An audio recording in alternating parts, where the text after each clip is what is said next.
La justicia puede ser considerada como una de las fuerzas de regulación y uno de los determinantes motivacionales decisivos de las partes vinculadas de cerca en una relación. Aunque trazamos estrictos límites conceptuales entre la psicología individual y el pautamiento interpersonal de la acción, en realidad, los dos niveles sistémicos de los fenómenos humanos están interrelacionados en forma estrecha.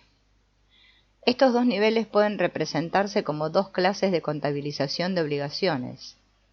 La psicología se interesa por las reacciones de una persona ante sus pulsiones básicas, su conciencia moral y su mundo externo. Su contabilización individual de méritos colorea sus experiencias, sentimientos, pensamientos y deseos a medida que van surgiendo en su mente.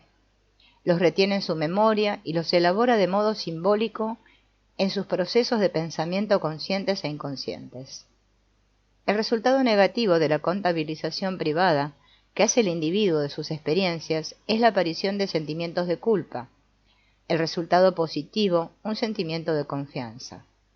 A la inversa, la contabilidad interpersonal de un sistema de relaciones se basa en los actos de los distintos miembros a medida que son elaborados mediante las respuestas individuales, mutuas, de los otros miembros y las propiedades sistémicas del grupo, puestas en marcha a largo plazo.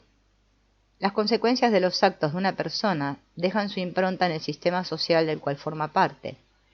Por ejemplo, la culpa existencial surgida de un orden humano profundamente dañado siempre tendrá consecuencias sobre la vida del grupo. En cualquier grupo social, si un número significativo de personas puede escapar al castigo por asesinato, el clima social general soportará las consecuencias. Una pérdida generalizada de la equidad en la justicia puede poner en peligro la creatividad o incluso la supervivencia del grupo, y las posibilidades que tienen sus miembros de alcanzar una confianza básica disminuirán hasta un punto peligroso.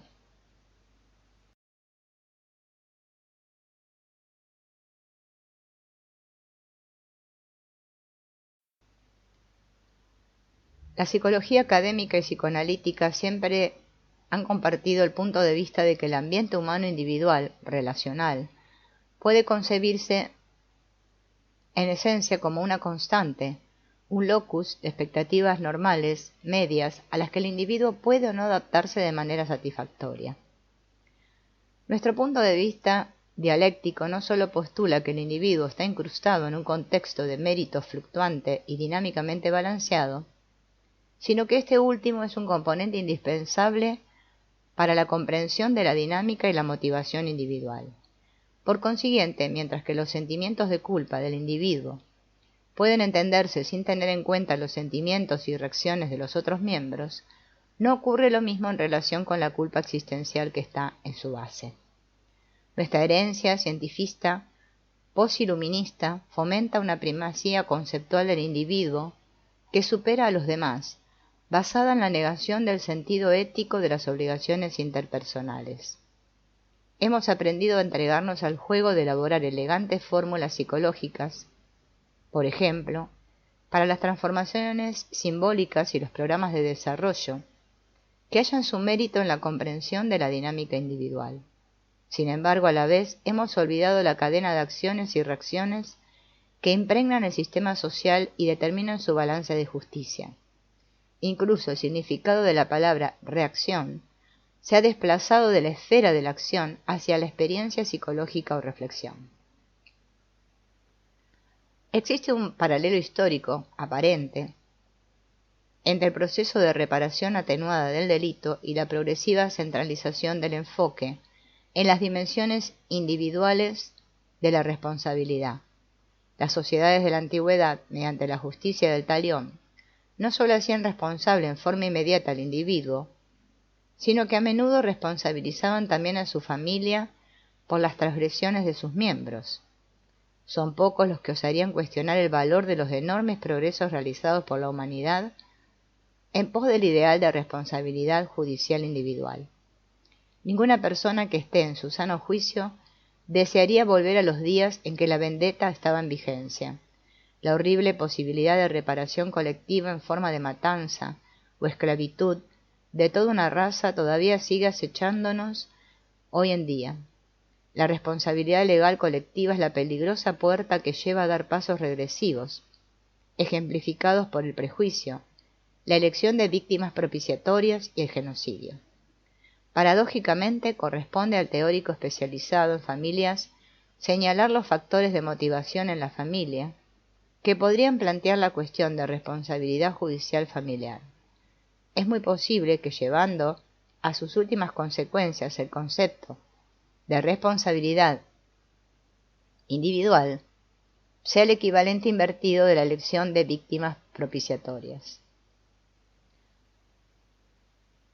Al no responsabilizar al niño inocente por los pecados del padre o a los padres por las transgresiones del hijo, podemos estar soslayando fuerzas ocultas, pero reales, de complicidad que residen en el sistema familiar. En un brillante resumen de las teorías psicoanalíticas clásicas, Fenichel suministra una lista de defensas contra la culpa. Sobre el particular señala: hay formas de obtener tranquilidad respecto de los sentimientos de culpa, derivadas de muchas fuentes. Ciertos caracteres pueden usar a otras personas con este solo propósito. Pueden mostrarse hirientes y de ese modo provocar el castigo para terminar rápido con el asunto. O si el perdón no llega pronto, tratar al menos de tener la sensación de que se ha cometido una terrible injusticia. Aunque la anterior estrategia se practica con frecuencia entre los miembros de una familia, debemos destacar los importantes mecanismos reductores de culpa basados en la injusticia preexistente. Las injusticias pasadas, sufridas realmente, pueden de por sí equilibrar el balance del libro mayor en contra de la responsabilidad cargada de culpa por los propios sentimientos hostiles. De manera natural, si nos valemos de otra persona como defensa contra la culpa preexistente, esa relación tendrá pocas posibilidades de resultar equilibrada y llevará a nuevas formas de explotación y elección de víctimas propiciatorias. Sobre la base de nuestro creciente reconocimiento del significado de las cuentas de mérito multigeneracionales, sugerimos la inclusión de padres de edad avanzada en el proceso de terapia familiar. Al dejar la puerta abierta para el nuevo balance de méritos mediante la acción, el proceso de terapia puede invertir la acumulación y perpetuación de cuentas cargadas y sin saldar, cuentas que en caso contrario podrían ir en detrimento de las posibilidades de las generaciones futuras. Como cada individuo tiende a distorsionar la evaluación de sus relaciones de acuerdo con sus deseos subjetivos, cabría postular que la noción de justicia es de índole totalmente ilusoria. De acuerdo con la correspondiente subjetividad ética, el miembro más poderoso podría justificar que él está autorizado a pasar por alto los derechos de todos los demás. Sin embargo, considerando a la sociedad como un todo, podría argumentarse que existe un equilibrio dinámico invisible entre todas las nociones individuales y opuestas de justicia. Este consenso intrínseco sobre los principios de la justicia subjetiva, o sea, de qué manera debe medirse la equidad de beneficios de todo el mundo, constituye la base de la contabilización judicial objetiva del grupo, la extrapolación imaginaria de la suma completa de todas las motivaciones reguladoras rodeadas de culpa, determinadas por el super-yo de los individuos, es sólo parte de dicho sistema intrínseco. El libro mayor de justicia de cualquier grupo social toma en cuenta toda la historia de sus interacciones, además de sus principios éticos compartidos. La justicia intrínseca de cualquier grupo está compuesta por dos procesos: la jerarquía o libro mayor de obligaciones y la totalidad de las motivaciones retributivas. Al estar motivado cada miembro para exteriorizar cualquier impulso de venganza o agradecimiento significativo, podrá contarse con un proceso de justicia reparatoria desencadenado como un tobogán. No obstante, como hemos visto, el individuo no siempre es capaz de discriminar las fuentes de la injuria. El fenómeno de la foja rotativa lo hace actuar en forma vengativa sobre un blanco inadecuado, inconsciente del desplazamiento de la reparación. La exactitud de los pasos dados en pos de una justicia retributiva es sólo estadística. Lo que es válido en relación con el proceso grupal no lo es necesariamente en cuanto al carácter específico del ámbito ecológico del individuo. Morris, en su respuesta a Wilder, describe el proceso inherente de justicia que emerge en forma gradual en el curso de la civilización humana y lleva de la desigualdad y la explotación manifiestas a una igualdad de oportunidades que va en paulatino aumento para un sector cada vez mayor de la humanidad. El debate entre el psicoanalista y el profesor de Derecho ilustra la dicotomía existente entre un enfoque clínico de bases individuales, aunque lleno de sutilezas científicas, y un punto de vista social más amplio. En tanto que la meta ideal de los sistemas judiciales consiste en una aproximación a una sociedad justa, basada en principios de equidad en esencia compartidos, la justicia de las interacciones humanas cotidianas es evaluada de continuo en las mentes y corazones de las personas involucradas. La explotación de orden material puede cuantificarse, pero la explotación personal solo es mensurable en una escala subjetiva que ha sido construida según el sentido de su existencia toda que posee la persona.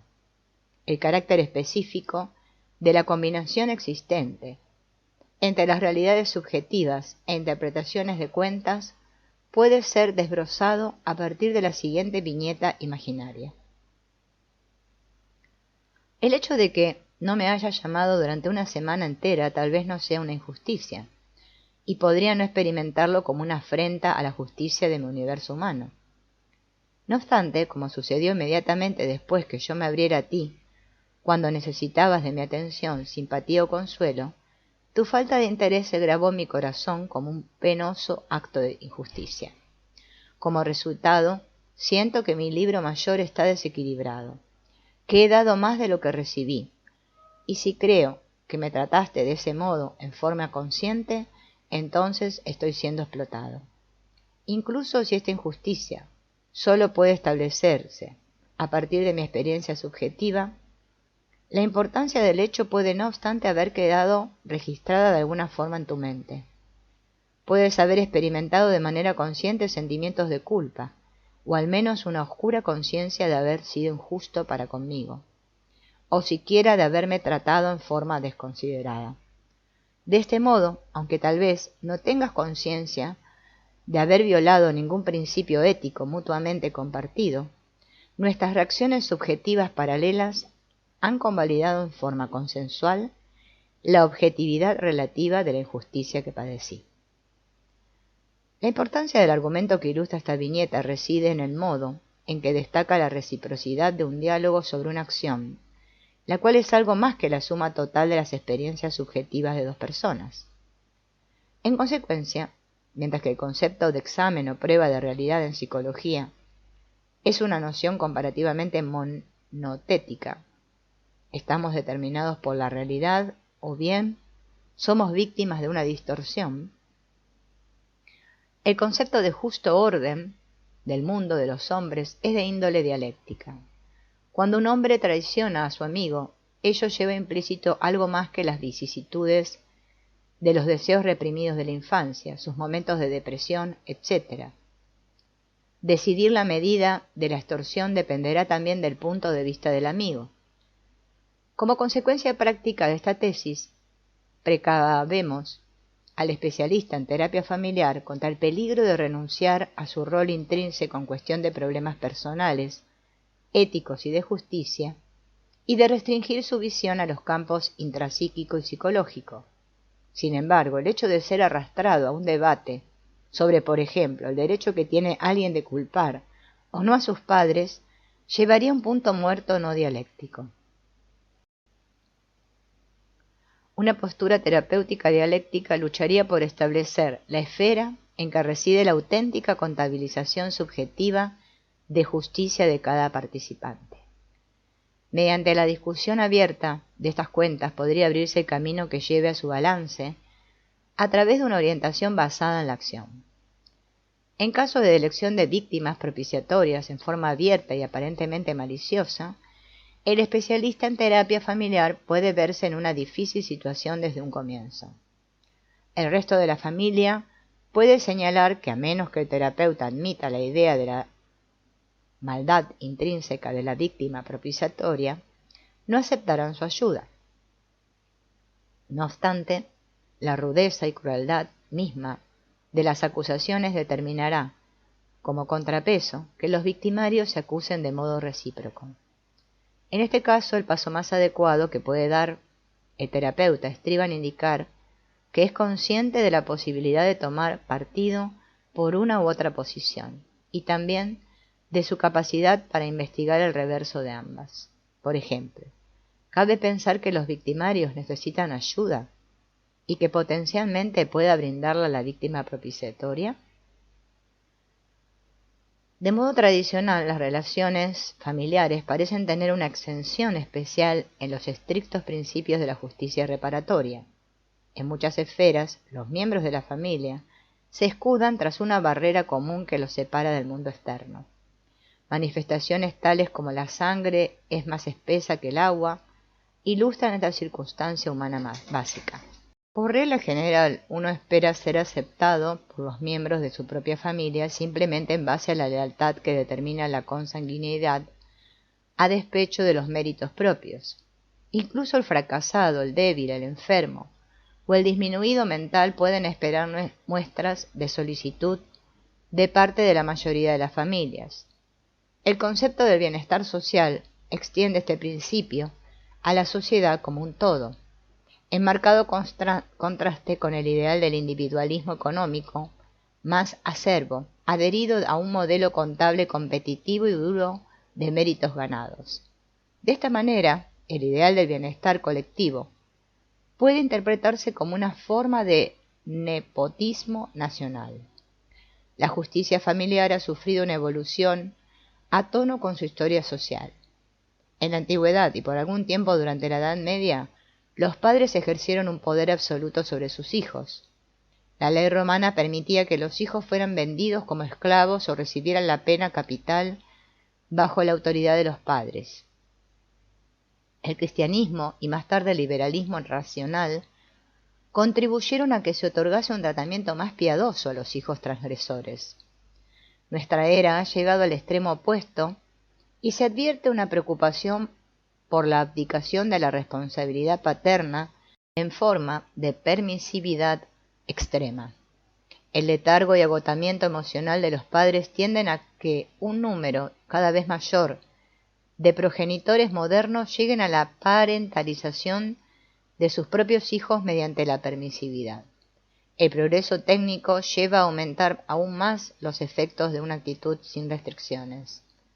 La vasta libertad de movimiento y comunicación que posibilitan el automóvil y la televisión no está equilibrada por la mayor competencia de las autoridades humanas. Se prevé que en casi todos los sectores de la sociedad continúe creciendo el abandono y consiguiente alienación de los jóvenes. El exceso de permisividad como forma de abandono paterno de los hijos, además de bordear la negligencia, probablemente sea una de las formas más difundidas de parentalización expoliadora. Constituye un verdadero doble vínculo, ya que parece dar algo, libertad de acción, cuando en esencia implica por naturaleza un tomar unilateral, no preocuparse ni poner límites y expectativas de autopropulsión espontánea del hijo. Con frecuencia los mitos de permisividad y unidad familiar coexisten y se refuerzan de modo mutuo. El sistema de valores de toda una familia puede caracterizarse por determinados mitos, que los miembros han compartido durante generaciones enteras. Algunos de estos mitos de valor pueden estar arraigados en conceptos nacionales o religiosos. Debido a la índole dialéctica de las fronteras de la propia identidad, las familias tal vez tiendan a pintar a los de afuera en la forma más prejuiciosa posible. Los miembros del exogrupo, que no comparten los valores del endogrupo, son, por definición, inferiores. La lealtad al sistema de valores de la familia constituye una invisible, aunque muy importante dinámica respecto a la contabilización de méritos de cualquier miembro individual. La adhesión leal puede equilibrar la balanza en relación con múltiples transgresiones. La familia, como un todo, tiende a incorporar en su proceso de contabilización de méritos la definición prejuiciosa de sus valores a expensas de extraños tomados como chivos emisarios. Sin embargo, puede darse un esfuerzo particularmente poderoso de los mitos del valor familiar mediante la elección de un miembro del endogrupo como chivo emisario. Al unirse en la condena del miembro desleal, el resto del endogrupo puede reforzar su compromiso con el sistema de valores compartidos. En la sociedad antigua, y aún hoy en día en algunas regiones del cercano oriente, el jefe del clan tiene la obligación de salvaguardar el honor de la familia matando a la hija o hermana que entregó su virginidad a un extraño. Resulta fascinante observar las pautas multigeneracionales de elección de víctimas propiciatorias en las familias que realizan terapia. En algunos casos las pautas consisten en la reiteración idéntica del mismo tipo de elección de chivos emisarios en el curso de varias generaciones. En una familia observamos que el rol de chivo emisario rebelde era asumido de manera voluntaria por 3 miembros del sexo femenino, cada uno en el curso de una generación sucesiva. En otra familia, las hijas de 3 generaciones consecutivas estaban condicionadas de modo tal de luchar contra la maldad de los hombres con quienes formaban pareja. Esto llevó a asesinatos cometidos dentro de un marco heterosexual en el curso de 2 generaciones y a un intento de asesinato en la tercera. Otra pauta de elección de chivos emisarios puede consistir en la escalada gradual de roles de deslealtad a lo largo de varias generaciones. Hemos visto cómo los miembros de la segunda generación en una familia religiosa ortodoxa se convertían en un grupo de rebeldes ateos. Tras contraer matrimonio con una joven proveniente de un medio similarmente tradicional, uno de los hombres crió a sus 2 hijas en una atmósfera liberal y permisiva en exceso, de acuerdo con su ideal confeso de no creyente. El conflicto no resuelto entre la primera y la segunda generación siguió sin tocar hasta que ambas hijas hicieron saber sus intenciones de casarse con jóvenes de otra fe y con una orientación de valores muy distinta. A través de la enorme injusticia de la subsiguiente victimización de las 2 hijas, elegidas como chivos emisarios por toda una familia extensa, sus padres al final asumieron una posición responsable para enfrentar y posiblemente resolver el problema de deslealtad entre ellos y la generación anterior. La elección de chivos emisarios en los miembros de la joven generación fue instrumental en la expiación retroactiva de la culpa de la generación intermedia. Aunque el libro mayor de méritos constituye tan solo uno de los aspectos de la estructura de la relación padre-hijo, consideramos que desde el punto de vista dinámico es el fundamental. En tanto que buena parte de las investigaciones sociológicas se han centrado en los roles complementarios, pautas de conducta y motivaciones psicológicas de la parentalización, hasta el momento no se ha enfocado en mayor medida el tema básico de la equidad recíproca de beneficios intercambiados entre progenitor e hijo.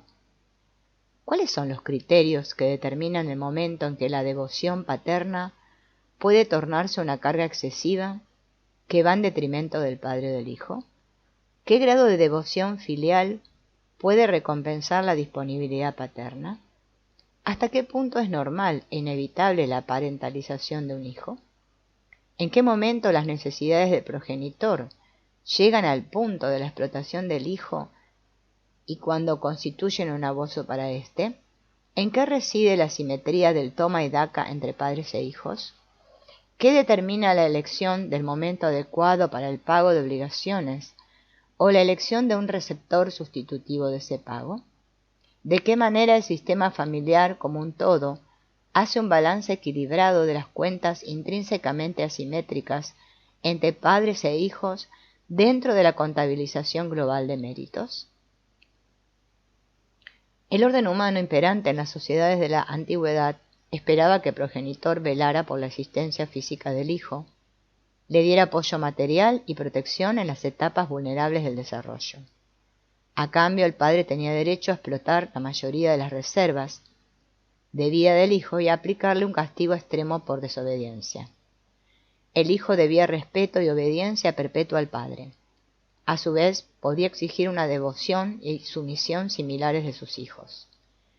En nuestra era, las relaciones entre padre e hijo se encuadran dentro de una mezcla de conocimiento científico y anacrónicas formulaciones de valor, hipócritas a menudo y pseudoéticas, respecto de los derechos de padres e hijos. Se podrá llegar a una justicia más perfecta en las relaciones de padres e hijos según la claridad con que definamos los problemas éticos fundamentales, tal como son afectados por el cambio en los roles actuales de padres e hijos. Dado que la reciprocidad de la justicia imperante entre padres e hijos se basa, como mínimo, en un contexto trigeneracional, se supone que todo aquello que ha quedado sin saldar en el curso de una generación habrá de saldarse en la siguiente. Desde el punto de vista del progenitor, parecería ser que el hijo tiene más derechos cuando su padre fue criado en un ambiente en el que recibió amor y consideración en dosis apropiada, y así se continúa la cadena. Cada generación recibe en forma proporcional a lo que recibió la generación anterior, y las expectativas planteadas a cada una de ellas se equilibran con los cuidados y la solicitud que se le brindan.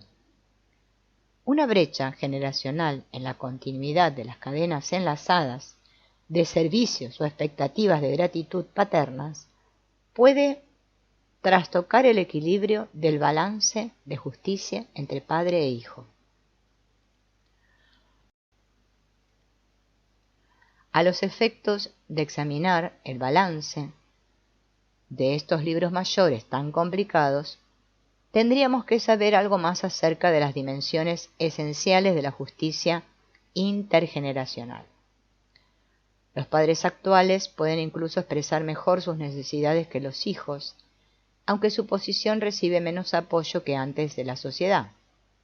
Esta confiere a los padres el derecho a la posesión sexual del cónyuge, admite que esperen obtener cierto grado de lealtad de sus hijos y les brinda un santuario legal que los protege de ciertos aspectos de la contabilización individual de responsabilidades en la lucha competitiva por el poder desencadenada en el curso de la vida cotidiana.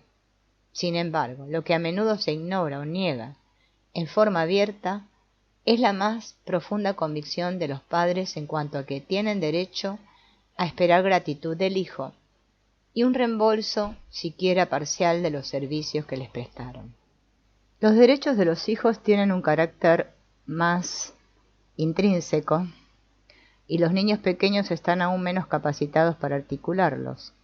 Desde el punto de vista físico, tienen derecho a ser criados y orientados a través de pautas vitales que favorezcan su desarrollo y, en última instancia, los liberen de un exceso de obligaciones para con sus familias.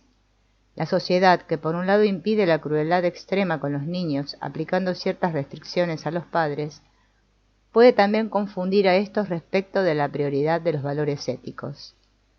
La obligación ética primaria de criar al hijo hasta que llega a la madurez por lo común no se subraya en igual medida que determinados valores secundarios, tales como el control de la libertad de las mujeres para abortar, la vergüenza provocada por las funciones sexuales o por la sexualidad premarital y el embarazo, etc. Incluso la mayor libertad de los padres para obtener el divorcio puede considerarse una meta cuestionable, a menos que tenga su contrapeso en la investigación obligatoria de la medida en que los refriegas paternas llevarán a la explotación de los hijos.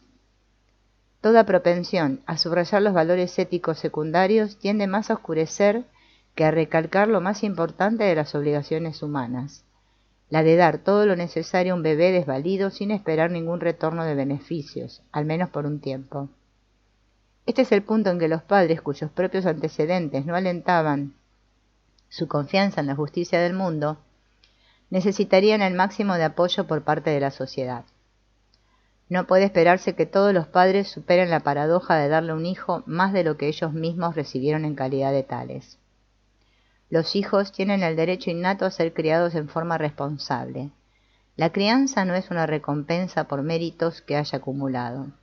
Sin embargo, paradójicamente, si se lleva a extremos la posición privilegiada del hijo, es posible que conduzca a su explotación al crear una dependencia permanente y simbiótica respecto de sus padres. El contar en forma segura con un socio obligado, en especial si este último es un progenitor disponible con exceso, puede generar el irrefrenable deseo de no renunciar nunca a esa relación. Por añadidura, una obligación cargada de culpas para progenitor devoto en demasía quizás llegue a dificultar toda consideración de cambio y crecimiento. De este modo, el exceso de indulgencia puede llevar tanto a la explotación como al abuso manifiesto del hijo. Múltiples factores pueden complicar las cuentas abiertas entre padre e hijo. Un ejemplo son los nuevos matrimonios que hacen que hijos de distintos padres deban vivir juntos. Otro factor de confusión es el inherente a los casos de adopción. Los padres adinerados que se dan el lujo de dejar la crianza de sus hijos en manos de terceros que los sustituyan, también pueden introducir ulteriores complicaciones.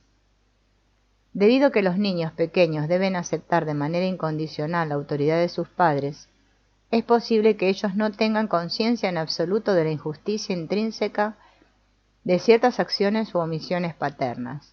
Los niños no pueden tomar represalias en forma directa, aun cuando se vea injuriado su sentido de justicia, sea que ocurra en un instante o por acumulación a lo largo de su crecimiento. Con frecuencia, solo cuando el hijo crece y se convierte en padre, descubre su profundo resentimiento por el abandono, la injusticia o la explotación de que fue objeto anteriormente. Muchos padres afirman que al darse cuenta de las injusticias que sufrieron en su infancia y que debieron soportar durante largo tiempo, han jurado no infligirlas también a sus hijos. Sin embargo, ¿cuántos de ellos han descubierto años después que, a pesar de su resolución consciente, habían expuesto a sus hijos a injusticias similares? Siempre es difícil de cuantificar el grado en que un padre mantiene una obligación atrasada respecto de lo que por lo común serían los derechos del hijo. Los niños no son todos iguales. Algunos tal vez sean físicamente débiles o enfermos de nacimiento y necesiten mayor apoyo para sentirse seguros. La atención paterna también puede variar en forma enorme. Algunos padres pueden darse a sus hijos dentro de ciertos límites de tiempo, pero compensan la falta de tiempo que les dedican con la cualidad de sus actitudes. La calidad de la paternidad depende siempre de la medida e integridad propias de lo que el padre mismo vivió en su experiencia como niño. La contabilización multigeneracional de responsabilidades determina el balance de la nueva generación. Weiss y Weiss publicaron un diálogo desarrollado entre un padre y un hijo, en el cual investigaban el rol de la obligación filial del hijo hacia los padres por el sacrificio económico que habían hecho al costearle los estudios universitarios. De acuerdo con el hijo, si no se informa a éste de la existencia de ese acuerdo implícito entre padre e hijo y de su consiguiente deuda, la culpa es del progenitor por no haberlo hecho, y el hijo no tiene para con él una deuda de gratitud. El padre replica: no, si ha sido criado mal es porque probablemente contribuyó a ello. No olvides que en una familia todo el mundo contribuye a lograr el resultado final. El hijo educa a los padres educan al hijo, los hijos se educan el uno al otro. En otro lugar, el hijo le dice: anteriormente implicaste que no tienes una deuda de lealtad hacia quienes te hacen daño dentro del grupo familiar. Considero que esto es muy interesante a la luz de nuestra discusión del problema referido al momento en que una persona joven puede juzgar lo que las demás gentes están haciendo. Veo aquí una contradicción. La implicación era que una persona que todavía no es adulta no puede juzgar en su totalidad lo que tiene o no valor para él. A lo que el padre responde: por cierto, ningún hijo está realmente en condiciones de juzgar si se le hace justicia plena dentro de la familia. No obstante, hay formas de crueldad muy ostensibles que cualquiera puede juzgar. Pero, por lo común, normalmente de tipo de formación y disciplina, a la que el hijo está sujeto, es buena para ellos. La difícil situación en que se ve una madre al experimentar el desequilibrio entre lo que recibió como hija y lo que ella puede darle a sus propios hijos es notablemente ilustrada por el siguiente fragmento, tomado de una sesión de tratamiento familiar. Esposa. Mi padre nunca me dijo que yo era linda y mi madre nunca me quiso. Llora. Anoche me cansé de pensar cuántos besos debía darle a Tommy y a Terry. Ya sabes lo que hice. Les grité que pararan. Llora más fuerte. Yo les estoy dando más de lo que nunca recibí. Estoy tratando de dar algo que nunca recibí. Carlos, su marido. Tú no juegas al fútbol con Tommy más a menudo de lo que tu padre jugaba contigo. No puedes comparar tu vida con la mía. Grita. Yo nunca tuve nada, maldición. Lo único que hago, como hizo siempre mi madre, es ser una ama de casa. Cuando te preparo una buena cena caliente, recuerdo que mi madre nunca hacía eso por mi padre. ¿Tu madre te daba un beso cuando te ibas a dormir? Marido. Sí, hasta los 30 años. Esposa. Mi madre nunca lo hizo. Estaba ávida de cariño. Marido. Yo me ahogaba. En la esposa vemos la pauta de un progenitor no generoso y en el marido vemos la pauta de un progenitor no receptivo. La mujer tenía grandes dificultades en su matrimonio, tanto en lo tocante a su satisfacción sexual como a su posibilidad de brindarse, desde el punto de vista emocional, a un marido en esencia tímido e inhibido. Antes de emprender la terapia familiar, ella parecía trincherada en tales dosis de desesperado resentimiento para con su madre, crónicamente enferma e internada, que consideró viable la posibilidad de suicidarse. En el curso de la terapia familiar renovó sus lazos con su padre, solitario y divorciado, y con su hermana, que vivía a 600 kilómetros de distancia. Asimismo, comenzó a visitar a su madre, que se encontraba alojada en una clínica para enfermos mentales a bastante distancia. Al poder cuidar mejor de su debilitada madre, pareció conseguir algo inmensamente mayor de lo que podía haber obtenido por una nueva adquisición de insight y una elaboración de su resentimiento hacia la madre. El desarrollo de una personalidad paranoide y llena de sospechas puede basarse en un desequilibrio real en el balance del libro mayor de méritos familiares de esa persona. Desde el punto de vista subjetivo de la reciprocidad, ella puede haber sido explotada emocionalmente y de manera irreversible cuando era niña.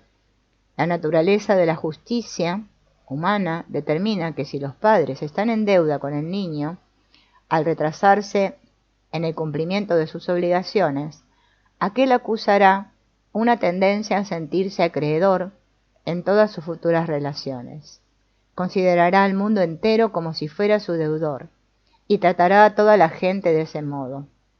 El verdadero balance de méritos sin saldar genera la fórmula básica de desconfianza. Como nunca tuve razón alguna para aprender a confiar en el mundo tiene que probarme que es digno de confianza. La persona paranoide considera que el mundo entero tiene una deuda atrasada con ella, por así decirlo. Desde el punto de vista terapéutico, es importante evaluar la fortaleza yoica del paranoide. Tradicionalmente se deducía que el individuo que crece con una deficiencia de confianza básica resulta menos capaz de asumir una posición responsable, no actúa a su examen de realidad. Por lo tanto, en la terapia individual efectuada con este tipo de personas, el camino del insight y de la reelaboración no dota de un cúmulo de recursos confiables a su personalidad. De acuerdo con los preceptos de la teoría dinámica tradicional, son candidatos poco aptos para un psicoanálisis y responden mejor a la psicoterapia de apoyo que a la de reconstrucción. El problema de la explotación real y auténtica constituye un importante determinante estructural en las relaciones de familia y, en consecuencia, un camino abierto para la reestructuración terapéutica. Una persona puede distorsionar o proyectar, pero el hecho de que él o ella efectivamente haya sufrido una injusticia real trasciende su psicología o patología. Si un ser humano ha sido explotado y herido demasiado profundamente como para poder absorber sus heridas, tendrá derecho al reconocimiento terapéutico de la realidad de esas heridas y al serio examen de la disposición de los demás para reparar ese daño. Solo mediante tal concesión por el mundo estará preparado para reflexionar sobre la posible injusticia de sus propias acciones para con los demás. Tal vez nos preguntemos si esta técnica puede reemplazar de manera justificada las acostumbradas expectativas terapéuticas del autoexamen crítico. Sin embargo, el paranoide gravemente herido debe recibir una oportunidad adicional, al menos en la medida en que se reconozca el injusto balance de su justicia. En tanto que la realidad de la temprana explotación de cada miembro se afirma en el libro mayor multigeneracional de la familia, el sentido de la injusticia sufrida por cada uno de sus integrantes en forma individual da lugar a su programación de distorsiones emocionales a lo largo de toda su vida. Se trata, pues, de una realidad psicológica. Una vez tratamos a un hombre que podía describirse como patológicamente dependiente de su esposa. Siempre atormentaba y acusaba a ésta por lo que, según el hombre alegaba, era su mala relación maternal con sus 2 hijos. La conducta del sujeto era tan extrema que desde el punto de vista del diagnóstico, solo podía rotularse de sintomatología psicóticamente paranoide. No obstante, en apariencia, su locura tenía una lógica interna. Nos enteramos que de niño había sido rechazado y abandonado por sus padres. Al ser devuelto a la familia, pocos años después, descubrió que había un hermano menor, aceptado en forma cálida por los padres. Poco tiempo después estos perecieron en el holocausto de la guerra y el genocidio. ¿Cómo podía culparlos sin sentirse culpable al mismo tiempo? ¿Quién escucharía su pequeña tragedia comparada con las tragedias más grandes de otros? Lo dejaron solo con su cuenta no saldada de justicia. A su vez se veía empujado, a la par que exonerado, por su sentido subjetivo de justicia, a victimizar de manera injusta a otra persona, su esposa. Sin embargo, él era por completo incapaz de enfrentar la realidad objetiva de lo que hacía en esos momentos, y sinceramente esperaba que los terapeutas se pusieran de su lado.